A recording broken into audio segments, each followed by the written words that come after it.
Right boys, we are up, ready to go out. So first thing is a walk, then I've got some client sessions, then I'm going to go and get a trim, then I'm going to train and get jacked. And then tonight, probably just going to chill, but during the day, it is work. So I'm not going to do a day in the life every single day for the next 5 years. But the reason why I'm doing it at the minute is because I thought it would be a good idea just for you lot to get to know me. Obviously normal days in the life, they're pretty much exactly the same across the board. I don't do anything different pretty much. Every single day is near enough exactly the same. Obviously yesterday I did Muay Thai. You know, there's going to be the odd thing that changes, but most of the time it's going to be constant. But what I'm going to do is I'm going to drop some value and some knowledge bombs throughout. So in the first video, for example, there was a couple of valuable pieces that you could have pulled out, a couple of mindset things about the way that I think, what I say to clients, blah blah blah. And then today it's going to be similar. So still a day in the life, but so you can get to know me more, I'm going to talk a little bit about me, the stuff that I do, my mindset, the way I think about things, and then you'll get to know me more. So I'm going to go out, it's boiling, I'm going to go on a quick walk for about half an hour, and then I'm going to come back and then I'm going to go to the gym. So the pullback phase began about 4 weeks ago. So I went from about 100 and, I think I was 99 kilos, and now I'm 96. And it's mad, when you lose a little bit of body fat, you can really see the proportions starting to come through. Because for me, when I gain body fat, it doesn't all go here, but my waist gets significantly bigger. So when I lose it, that comes in, and then this stays wider. So I've got one of them very different physiques from being bulked to cut. For some reason I look completely different, whereas other people, they look kind of similar. I'll try and get the legs in, because the legs are probably one of the best body parts, to be honest. I'm going to try and push up to 105, 110 kilos pretty soon. Still not overly strong. I've only just started getting stronger recently. I couldn't get stronger for ages. Sometimes I find that dropping my food actually helps me get stronger. And people would probably say, what are you going on about? But I find that when I've reduced my food a little bit, that I've not got as much stress. I don't feel as stressed. I feel better. And it allows me to get a little bit stronger. The biggest focus, as I've mentioned in the other videos, have been arms. Because the arms are shit. They just do not grow. They've never grown. So the arms has been number one, and today is arms and shoulders, so I'm going to go and do that in a bit. But to be honest, recently they are looking a little bit better, which is a good sign. But I measured all my body parts, and around my chest and back, around this part here, about there, it was 48 inches. And then when I measure my arms, they're like 15 inches, but I've put 3/4 of an inch on my arms whilst getting leaner in a month and a half. So since mid-May, I think it was, I've put 3/4 of an inch on my arms since mid-May, which is mad. And then my legs have got smaller because I've lost body fat. So that is a very positive sign. So the proportions are changing, the proportions are getting better. And as you all know, proportions are important. Right, I'm going to spray myself quickly. I use these, which are pretty sick. It's called Aramic, and they're similar to like the proper high-end things, but they're just not as much dough. But they smell just as good, basically, in my opinion. I'm not massive on like fancy shit. I don't really care, to be honest. Just not my thing. I'm just not really that arsed. I mean, I like nice things and that, but I've had expensive stuff in the past and it just doesn't really do that much for me, you know what I mean? But that is what I use. So if you're looking for a reasonably priced spray so you don't stink of shit, then that is a good option. And no, I'm not sponsored. Is it recorded? Yeah, it is. Fucking hell boys, it's well sunny. Buzzing. Finally got a bit of sun in the UK in the middle of summer. The weather has been absolutely horrendous this summer. It's probably been the worst it's ever been. If you're thinking about coming, I'd probably dodge it. At the minute, it actually looks alright, so hopefully we get a full day of sun. I don't even check the weather forecast half of the time because it just talks shit. And it's never right. It usually rains when they say it's not going to rain, and it's sunny when they say it's going to rain. So you can't win with it. So yeah, good weather. Sunnies are on, active. I'm having to bring a handbag out with me, as you can see, because I've got nowhere to put my camera. And the other day I was walking around with my camera in my hand, and it's got like a case for it with a yellow strap, but I'm not wearing that all the time. Sod that. So active, sunny, time to get a bit of a tan. I've been dying for this sun. I've not got any holidays till October, so absolutely dying for it. No one cares about how you feel. You have to do things anyway, regardless of how you feel. You're gonna feel tired. You're gonna feel unmotivated. There's gonna be days when you get up and you don't feel like doing anything. It doesn't matter. You have to do whatever it takes. I watched a Dorian Yates video and he was saying if it took 5 hours of training a day and to eat dog shit, he would have done it, because that is what would have got him the result that he wanted, because he wanted the outcome. If you want the outcome, you have to do the things that you have to do regardless. And this is a massive lesson recently that I've had to teach myself. I've had to relearn this lesson. In the past, it was never a problem. How I felt was irrelevant. Recently, I got into this mind frame of, oh, you know, I don't really feel like doing it, you know, maybe blah blah blah. It was just bullshit. It's complete nonsense. It doesn't matter how you feel. You have to tick boxes regardless. It is essential, because you've got a limited amount of time on this earth. You're not here forever, so make the days count. Okay, shoulders and arms. So I always start on a seated lateral machine on this session. 4 sets, 10 to 15.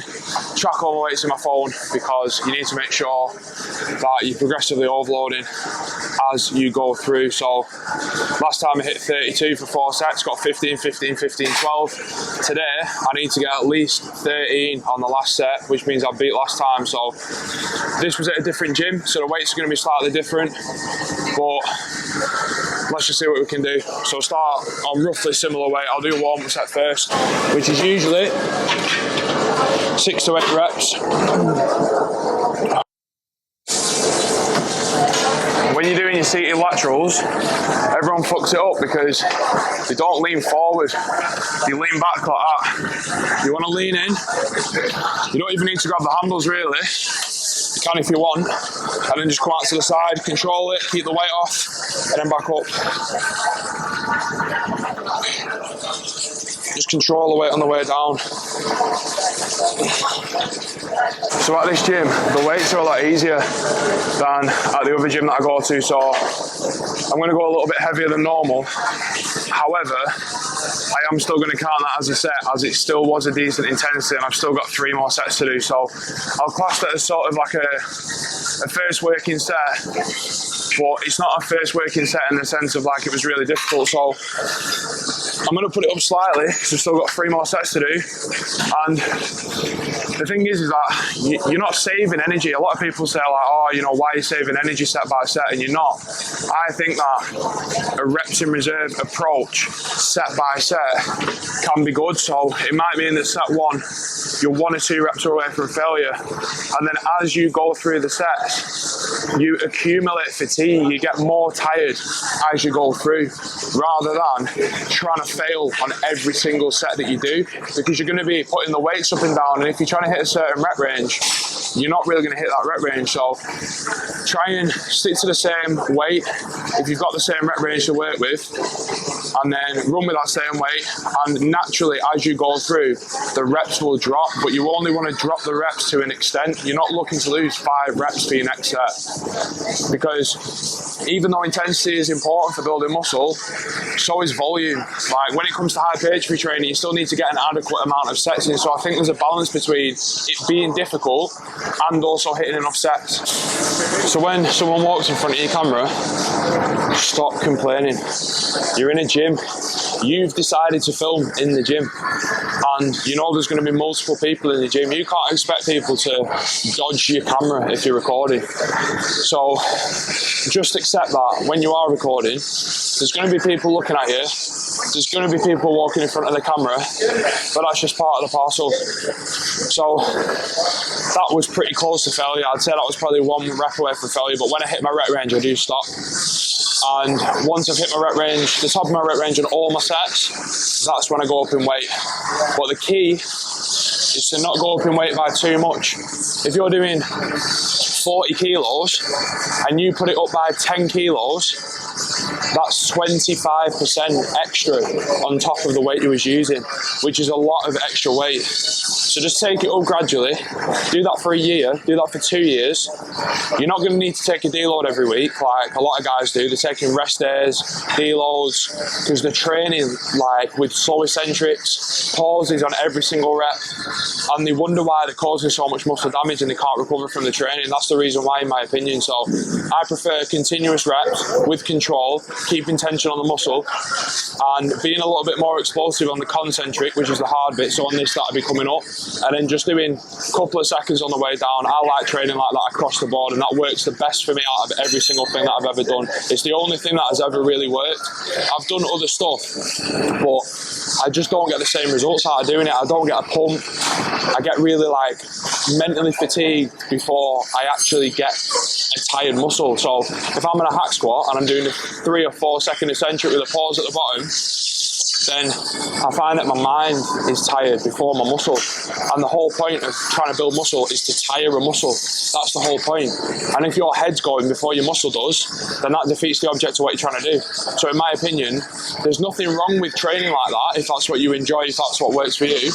But for me personally, I've just never found it that beneficial. And to be completely honest, there's not one way to train. A lot of people do slow eccentrics, a lot of people do pauses, and I have nothing against it. A lot of people like certain exercises, and that's normal. You know, you're not all gonna like the same stuff. You're not all gonna respond to the same stuff due to genetic factors. That's just part of the parcel. But you've got to do what works best for you, and you only know that through trial and error. But I do highly suggest getting somebody that can help you, who can put a solid plan in place that is structured well. That'll get you the best results possible.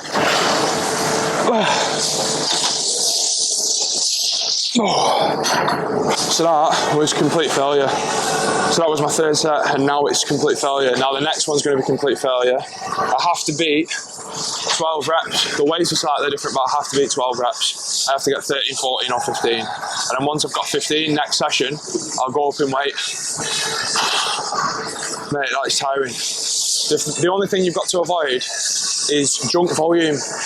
Doing too much volume, just for the fun of it. I see a lot of guys doing like 6, 7 sets, and I'm like, what's the point in that? There's training methods that require you to do that, but I don't personally think that is doing much, if I'm completely honest. I don't like doing too many different exercises. Like today, I've only got 2 exercises for delts, but I'm doing 7 sets. And arms, for triceps, I think it's 7 sets, and biceps is 7 sets. And then on every single upper day that I do, there's always 1 ab exercise. This isn't like this for clients or for everybody across the board or for every single training plan that I've done. It's just on this specific training plan that I'm doing at the minute. The last set, I didn't rest that long, but let's see if we can do it. Stick your chest out, yeah? Shuffle back in the seat. Come on. That's done. I don't do any intensifiers. I don't do rest pauses. I don't really do cluster sets. I don't do anything like that. Some of my clients do, but I personally just don't. I don't feel like I need it. I feel like I get enough out of just doing straight sets. I'm progressing really well. And there's nothing magic about using intensifiers. The only thing that I believe is very important is volume across the week, consistency, technique. You have to be putting emphasis on the right muscles. I believe mind muscle connection is actually really important. And a lot of people might think, nah, that's not the case, you know, it doesn't really matter. There's exercises you're not going to feel, which is correct. If you do big compound movements like RDLs and stuff, you might not necessarily feel it in one muscle because it's a multi-joint exercise. But you should still connect with the muscle. You should still feel the right muscles working, and if the right muscles aren't working, then something's not right. dead. Next movement. Cable front raises with a straight bar. So just going to work your front delt, a little bit of your side delt as well. And after doing that seated lateral machine, I find that my delts are absolutely fried after doing that and then coming onto this. It was something that I never really did, and I've never really used it with a lot of people, but I actually really like it, so I'm going to carry on doing it. So attach your straight bar at the bottom, pick your weight. I'm doing 3 sets of 10 to 15. When you come up, you just want to lean forward a little bit and then come up sort of level with your shoulders. You don't need to go any higher than that. Come down, get a little bit of a stretch at the bottom. So just come down as far as you can basically without leaning forward and swinging, and then just come back up. So last time I got 20 kilos for 15, 15 and 12, but that was on the cables over there and they're easier. So I'm going to try just 12 kilos for now, see how it is. I stand close to the cable, so that's already pretty heavy. So I'll probably just stick with this. 1.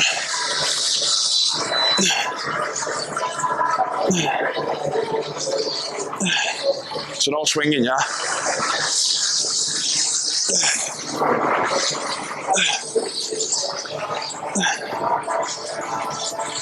It's not quite heavy enough.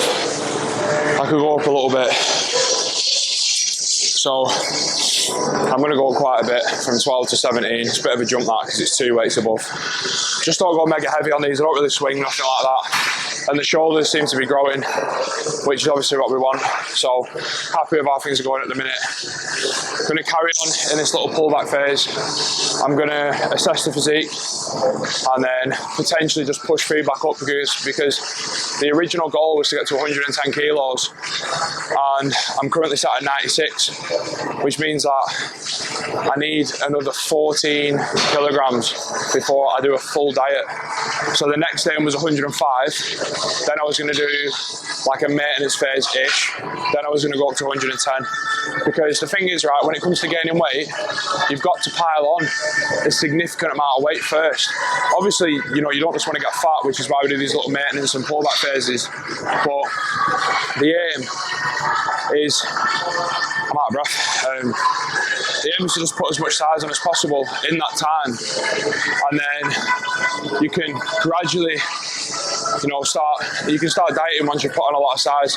The thing is as well with me, like, I wanted to put on a lot of weight, like I wanted to put on a lot of muscle, so in order to do that, I needed to put sort of like 30 kilograms on, and so far I've put about 20 on. A little bit less than that now, it's about 15, but I've still put quite a lot on. But the condition's not that good, and I really want to avoid getting too fat because that's not good for building muscle despite what people say. Come on. That's really fucking heavy. That's too heavy. Right, let's go 15.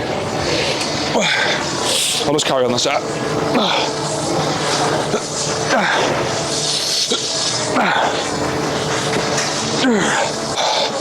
3 more.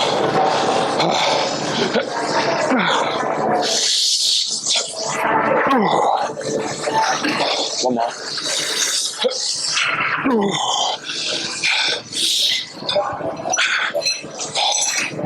Fuck me. The pump is heavy. I need to have my Lucozade actually. I put a Lucozade Sporting intra-workout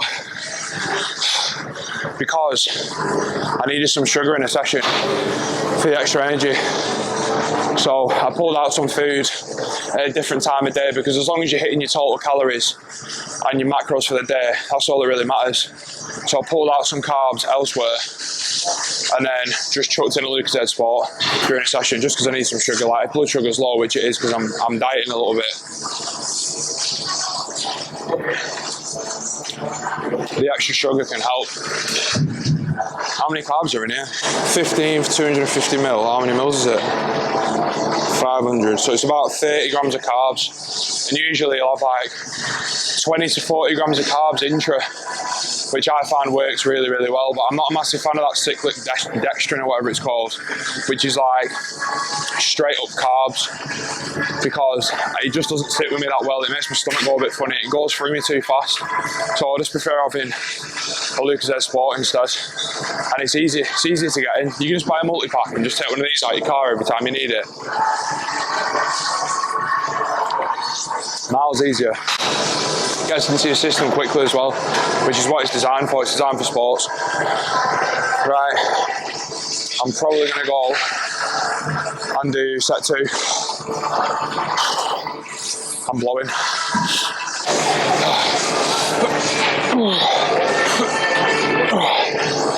Right, that's not going again. It's because the rep range is 10 to 15. Oh, I've got a bit of a shoulder impingement and it's coming back off that. I think that's what's caused it. So I did 15 reps the first set. I only managed 11 reps in the second set because of how hard it is. So what I'm going to do, I'll just drop the weight slightly so I can just hit that rep range again. The way I do things is a little bit different. So the way a lot of guys program now is within an exercise, they'll do different rep ranges. So they might do a top set and a back off set. So let's say, for example, set 1, 6 to 9. They might do the second set then at 12 to 15 or 10 to 12. I've done it, and to be completely honest, I'm not a massive fan of doing it that way. On me personally, I have clients doing a little bit of both. And I have one exercise that's top set and a back off in a week, but that's it at the moment. I don't really use it. Outside of that, I never really use it. I find that when I go low rep ranges, so anywhere under about 8, I tend to just get injured. Anything really heavy, it just messes my shoulders up. So from being young, I've always had like slight shoulder injuries and slight knee injuries from sports and playing rugby. So I have to just be careful with like how heavy I'm going. If I'm going mega heavy, I do tend to just get injured, and I can already feel that now because that was a heavy weight for me. So I've dropped the weight slightly. I'm still going heavy, I'm still hitting failure, but I'm always hitting failure within the rep range. I'm never going outside of my rep range. And that's not because you can't build muscle if you go outside of like the 8 to 15 range, because you can build muscle anywhere from roughly 5 to 30, or pretty much any rep range in my opinion. So it's not because of that, it's just because with me personally, I find that it eats into my recovery when I'm going too heavy, and then when I'm going light and I'm doing high reps, I find it's just really mentally fatiguing. So I like to keep the rep ranges roughly in the same, so that I can progress week on week. Some sets are going to be easier, and then some sets are going to be harder. That's just normal, that's just the way it works. But I find that, like I said, I don't need to deload as much, and I can keep training, and I don't need to constantly take deloads all the time and rest weeks. Yeah, you say hi. Yeah. Just come over here and say hello if you want. Hey Mum, when I grow up I want to be like Tom. Do you want a picture of me or not? You can get a picture of me if you want. Right boys, last set. Took the weight down slightly, so I'm still hitting my 10 to 15 rep range. No bitch shit, let's go all in, yeah. My shoulder's fucking killing. That's an injury, that's bad. No, it's not happening. So usually, with injuries, best piece of advice, just rest it. That's it. I don't think you need to do anything spectacular. Everybody says things like, oh, you know, you need to do this and that, these mad exercises. Personally, I've been to see people in the past about everything, and it doesn't make much of a difference who I go and see, but they never really seem to fix certain injuries. So the best thing to do is just to rest it out. Give yourself a rest, have a breather. That's why I only train a muscle once, maybe twice a week, except for my arms. My arms I do all the time because you just never get injured arms, for me. Right, so the next thing we're doing is a superset of dumbbell bicep curls, 4 sets, 10 to 15, and then I'm doing that back to back with a cable tricep extension, but I'm using the V-bar because I prefer it over the easy bar. So I'm going to do both, have a breather, and then go again. I'm going to do 4 rounds of that. I missed 1 rep on the last set of both, so I have to stick to the same weight. I've said that to myself to make sure the technique's still there and I'm not losing technique as I go when having to lose sets and stuff like that. So, in fact, it's 12 to 20 on the tricep extension and it's 10 to 15 on the dumbbells. So I need 20 on 4 sets with the same weight, and I need 15 with 12s on the curls with good technique.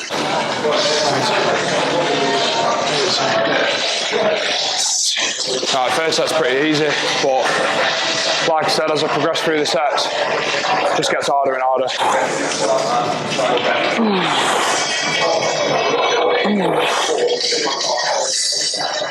Right, tip for your dumbbell curls. When you curl, keep your elbows in.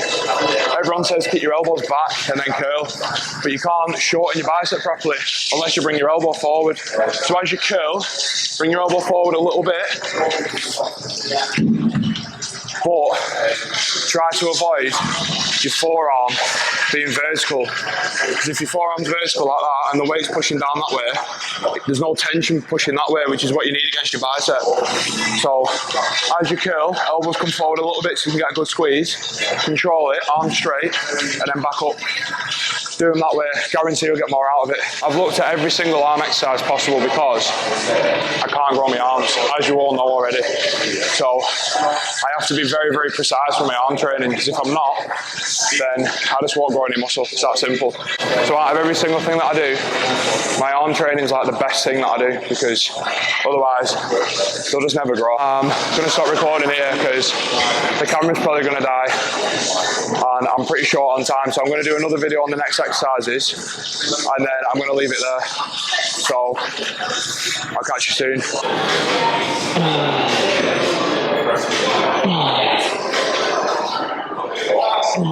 So everyone messes these up, yeah. So when you do a lying dumbbell skull crusher, you've got to make sure that the top of your arm stays vertical, because if it doesn't, then you're going to take tension off. So if you lock your arms out all the time, there'll be no tension. Bit of a rushed one this. I've got to trim in like 20 minutes.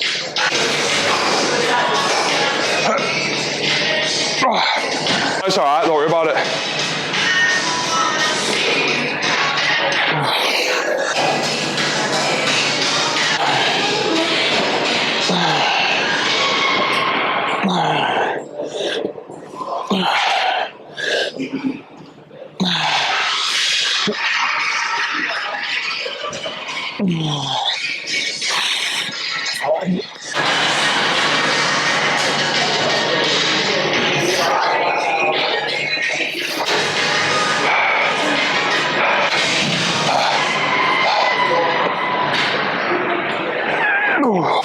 Right, I got a massive drop off then, so I'm going to leave that one at 2 sets and I'm going to get off because I need a trim. Right boys, that's episode number 3 done. Hope you enjoyed it. Hope you got some good tips that you can implement yourself. If you want to see more videos like this, remember to like, subscribe and hit that notification bell.